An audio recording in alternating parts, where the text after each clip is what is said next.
Ladies and gentlemen, the amount of salt they put in a lot of people's food in America is ridiculous because apparently it turned them up so much that they felt like they could just go storm the Capitol building yesterday. I couldn't believe it. I thought it was a meme. I thought it was, maybe like a part of a movie plot or something. But when I turned on my TV and saw what was going on, I was like, oh, this is real. Oh, this is real. Okay, this ain't no joke. So let's just have a slightly more serious conversation today. Obviously, my videos aren't scripted or anything. I just talk about whatever comes to mind. And today we're going to be talking about what happened, not necessarily why. I guess the why is very obvious. There were some people who were being sore losers. A big group of people were being sore losers. We obviously picked our president. And there was a big chunk of people that did not agree with what happened, and they decided to take it into their own hands and storm the Capitol building. Now, there were a few issues that popped up that I noticed immediately that I knew people were going to talk about, and I feel like we're gonna talk about it today. The issue number one is the protests that happened in the summertime versus the protests that happen now. So.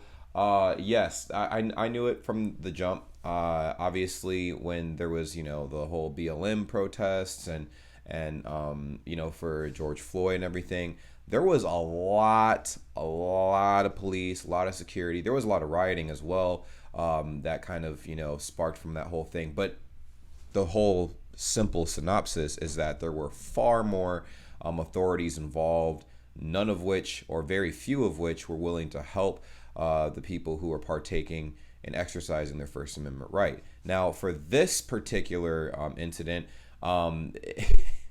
it baffles me how people were able to make it inside the Capitol building, with this particular protest. With I mean, if you saw the predominant demographic, you'll understand what I'm talking about. My whole point is there was a clear difference in how each protest was handled. And a lot of people might argue, well, people weren't, vandalizing businesses and tearing things down. I'm like, oh no, they didn't do that until they got to the Capitol building. That's like the public enemy number one. Like you became public enemy number one as soon as you did all that. You skipped all the baby steps and went straight to the final boss. Like, dang. And it's funny because when the protests were happening last summer, they were calling everybody that was protesting domestic terrorists and all this other craziness.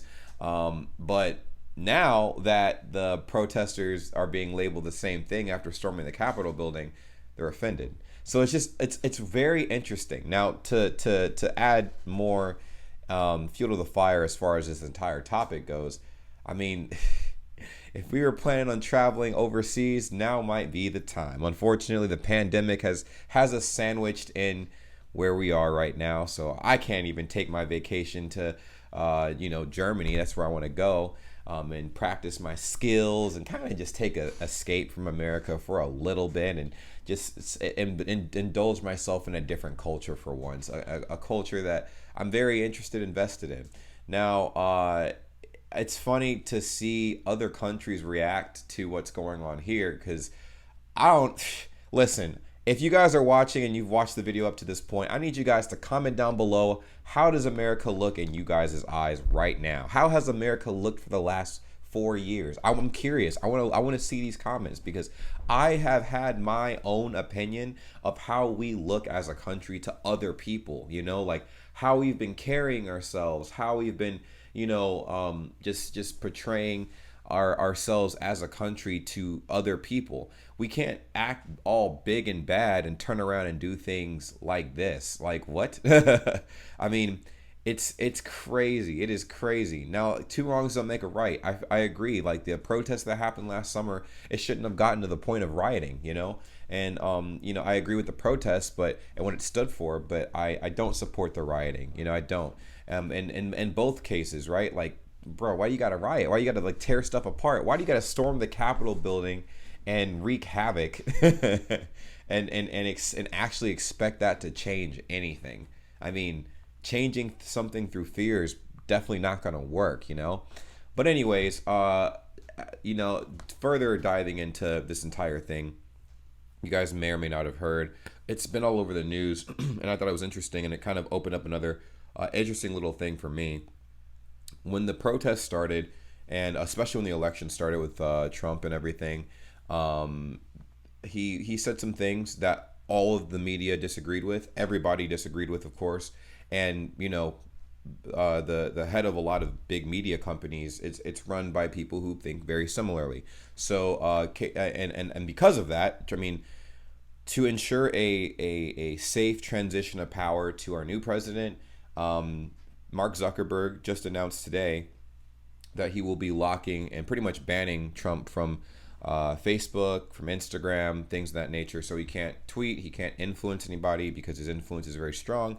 So he's like, well, Mark Zuckerberg knows how it goes. He's the one who made Facebook and he bought Instagram. So I mean, he has control over the internet monopoly. He's like, listen, oh, you can do whatever you want, but you can't do whatever you want if you don't have the reach. So he shut down his reach, and to ensure a smooth transition of power based on what has literally just happened, and a lot of people are freaking out. Now, in my personal opinion, this is good and this is bad. How it's bad is when you realize how few people actually control the media, like the actual big platforms and stuff. When your ideas and ideals don't align with the people who own the site that you're on, it puts you at risk of being censored. And I mean, it is their site, so they're allowed to do whatever they want. It's just scary because now I feel like in the future, it's starting off. It obviously this has good intentions behind it, but all things that have good intentions usually get blown out of proportion eventually, right? For instance, cancel culture started off with good intent. I mean, canceling things that are not culturally appropriate. But in the doing of that, it actually generated a gigantic sense of backlash, and it actually drew more attention to what people were trying to draw attention away from. People got curious. People would actually dive into whatever was being canceled, and some people out of spite would support the thing being canceled. So cancel culture obviously doesn't work, but people try it all the time. With censorship, and I think that's what we're getting into now. When someone says or does something that is not appropriate based on cultural beliefs in a giant public perspective, public execution now is censoring all of your social media, shadow banning you essentially. And it's kind of scary, because I feel like right now, like I said, it's meant with good intent, but if the wrong person gets hold of social media, they can actually censor the wrong things. Imagine that. Imagine like 50, 60 years ago, even say 70 years ago, when racism was like pretty much it was a promoted thing. People promoted racism and stuff like that. They wanted you to partake in it, and the television shows, TV series, all of that, they promoted it. So everybody, all the companies, all the big celebrities and stuff like that, boneless as ever, supported it, and equality wasn't a promoted thing. It was actually something that was severely frowned upon. So imagine, now it's the opposite. I feel like it low-key breeds cults in a way, it cults of people that who are still going to do things anyways, and they will find a way to spread their message. So I imagine censoring that type of content, and eventually, let's say somebody, two things, right? Let's say those types of things aren't even seen in the public light, right? Well, behind the scenes, there is such an uproar that is caused for being censored. It's like putting a cap on a really messed up bottle of poison, and the poison inside the bottle just keeps growing and growing and growing. We don't know how, but it just keeps growing, and then eventually the bottle bursts and chaos is everywhere. The media has to address it, and it becomes insane. Now, on the other side of this really confusing example that I have, you have people who take over and their opinions were hidden, right? Their beliefs and opinions were hidden so that they can kind of fit in with the cultural norm. And then they start exercising their opinions and their beliefs on these big platforms. If, let's say everybody was all, pro, like, let's make it a simple example. If the narrative that's being promoted right now is don't kill animals, go vegan and stuff like that, and everybody, that's a culturally acceptable thing, right? Well, let's say the person that takes over, a few of these big companies like Facebook, Instagram, YouTube, Twitch, they decide to, all right, they play the part for a little bit, then they get in that position and they're like, all right, guys, if you guys have any content promoting veganism or any of that, you're getting banned. And we only want to see carnivore promotions on, these platforms and da-da-da-da. I'm just saying it's very easy to create a narrative and push that narrative when you have control of all of the things on top. So it's just something I've noticed, and I feel like this is probably going to play a very huge role a few years from now when we have bigger things that happen that I don't even know, but I see it, as far as everything else goes, it's just the biggest thing I wanted to ask is how you guys feel about this. I know my audience is primarily international and stuff like that, so how do you guys see America? What do we look like to you guys right now? We must look crazy, dog. We must look crazy. I'm curious. Let me know in the comments down below. Let me know if you guys agree and if you guys understood what I was saying. I know I kind of talked all over the place, kind of veered off a little bit. The bottom line is, Capitol building got stormed yesterday. I didn't believe it. Then I'm like, oh my God. Trump's tweets and everything else, social media accounts got basically temporarily shut down to, encourage the transition of power. I feel like that's a good and a bad thing. I feel like the level of censorship that we are about to experience in the next few years coming from the heads of social media is going to be very extreme to try to promote the ideal of a very safe and awesome climate and stuff where everybody could be socially accepted and stuff.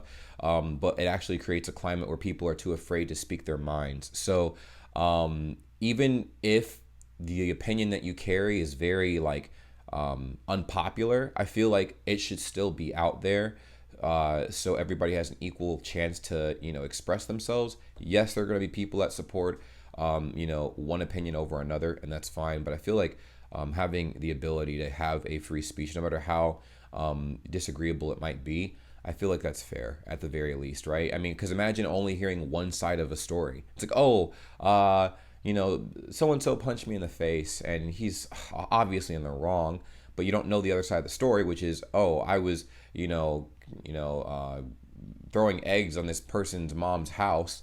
And, when he asked me about it, I punched him in the face and then he hit me back. But no one knows that side of the story because you told your side. Everybody needs to believe your side because you're the victim, right? So it's a scary direction that I see society going into, and I'm not sure if anybody else notices it, but I don't know. You guys let me know what you guys think about everything that we just talked about today. How does America look? Do you guys like where social media is going and the internet culture of censorship being increased by the day, literally?